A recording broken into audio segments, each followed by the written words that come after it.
नमस्कार दोस्तों। सबसे पहले आप सभी को बहुत बहुत बधाइयाँ, बहुत बहुत शुभकामनाएं। 10 साल की गुलामी से आप सभी को आज़ादी मिलती है। 10 साल की तानाशाही से आप सभी को आज़ादी मिलती है। आज के दिन मैं बहुत खुश हूँ। मैं खुली हवा में सांस ले पा रहा हूँ। 27 फरवरी 2024 का वो दिन, जिस दिन भारत देश से डिक्टेटरशिप ख़त्म हुई, तानाशाहीगिरी ख़त्म हुई। मैं बधाई देना चाहता हूँ हमारे ध्रुव राठी साहब को, जिन्होंने हमारी आंखें खोल दी कि भारत देश में डिक्टेटरशिप लागू होने जा रही थी। हमें बचा लिया गया, हम बच गए। 10 साल से पहले, 10 साल के अंदर, आने वाले 10 साल में 3 चीज़ें जो कभी नहीं बदलेंगी, वो है मानसिकता। आप झूठे फैक्ट्स दिखाकर, झूठी खबरें दिखाकर, झूठे आर्टिकल दिखा के, झूठी न्यूज़ दिखाकर लोगों को मैनिपुलेट करते हैं कि भारत देश में तानाशाही है। जर्मन में बैठकर आप भारत देश को तानाशाह बोलते हो। आपको शर्म नहीं आती है ध्रुव राठी जी? और सोने पे सुहागा चंद गद्दार उसको इतना शेयर करते हैं, इतना शेयर करते हैं कि टॉप ट्रेंडिंग नंबर 1 डालते हैं। एक झूठ जो फैलाया जाता है। आप उदाहरण देते हो हिटलर का। एक झूठ को इतनी बार बोलो कि वो झूठ सच लगने लगे।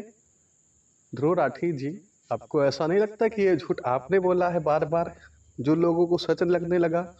Modi ji as a dictator, क्या बकवास करते हो तुम? अगर मोदी डिक्टेटर होते तो तुम वहाँ पर बैठ के यहाँ पर जो बड़ी बड़ी बातें कर रहे हो करने दी जाती?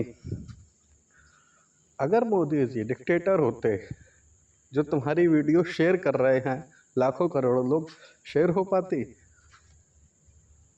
1 मिनट नहीं लगता, तुम्हारी वीडियो उड़ा दी जाती अगर मोदी जी डिक्टेटर होते।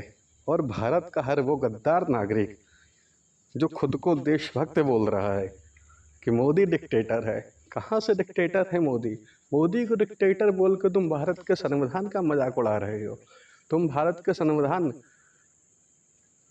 तुम भारत की अखंडता, प्रभुत्वता और भारत की न्याय व्यवस्था पर सवाल खड़े कर रहे थे, मोदी जी को डिक्टेटर बोल के। शर्म तो आई नहीं होगी तुम लोगों को? मोदी एज अ डिक्टेटर बड़ा कूल लग रहा है, बड़ा फैशनेट लग रहा है ना?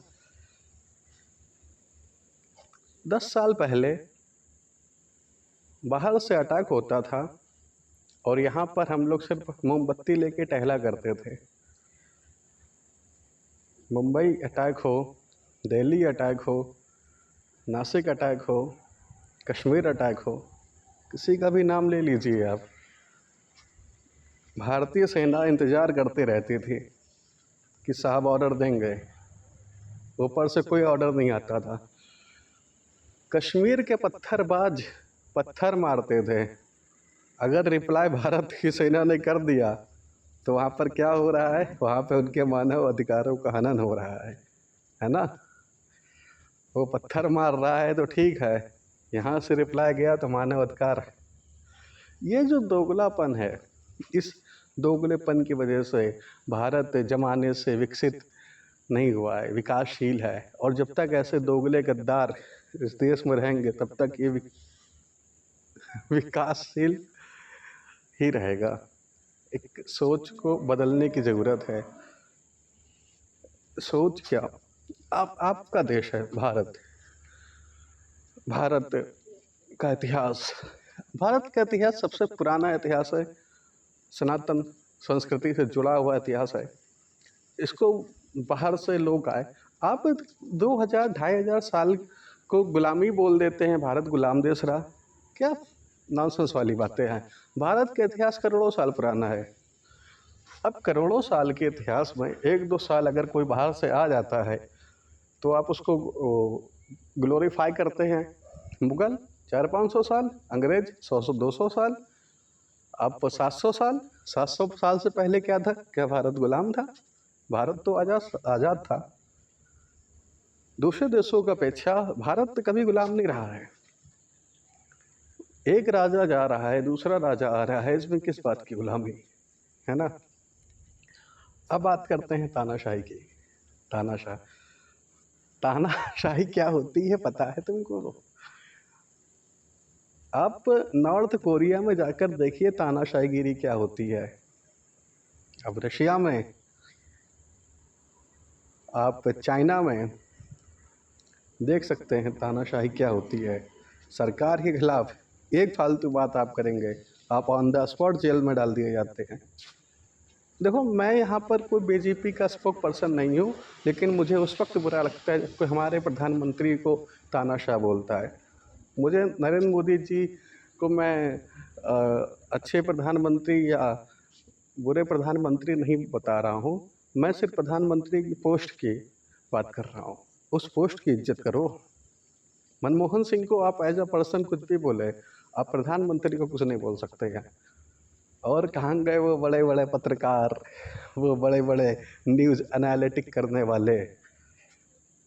जब ये हार जाते हैं चुनाव तो ईवीएम हैक हो जाता है। इस बार ईवीएम हैक नहीं हुआ, क्या हुआ ईवीएम को?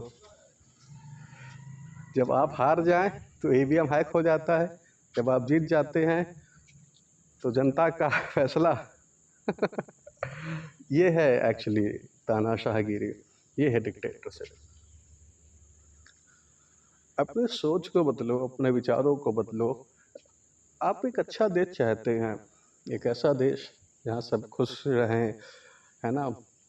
आप बोल रहे हो रेलवे बेच दिया गया, आप बोलते हो कि लाल किला बेच दिया गया। कहाँ बेच दिया गया, किसको बेच दिया गया?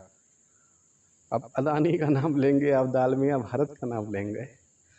आप क्या दिमाग का काम नहीं कर रहा है क्या तुम्हारा?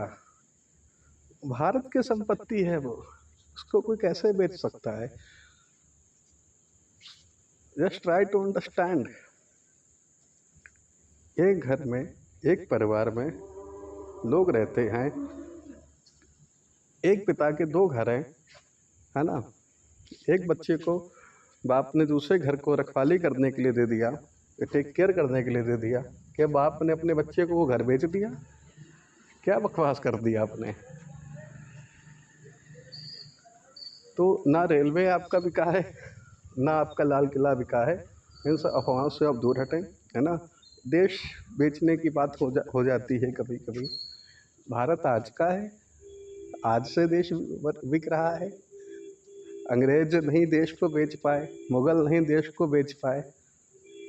तुम मैनिपुलेट करके क्या जताना चाहते हो कि ये बीजेपी सरकार देश बेचती है? क्या फालतू बकवास कर रहे हो? और कहाँ गए सर आपके बड़े बड़े दावे, व्हाट्सएप यूनिवर्सिटी का ज्ञान? अच्छा, हम तो व्हाट्सएप यूनिवर्सिटी वाले हैं, आपका ज्ञान कहाँ से है जी?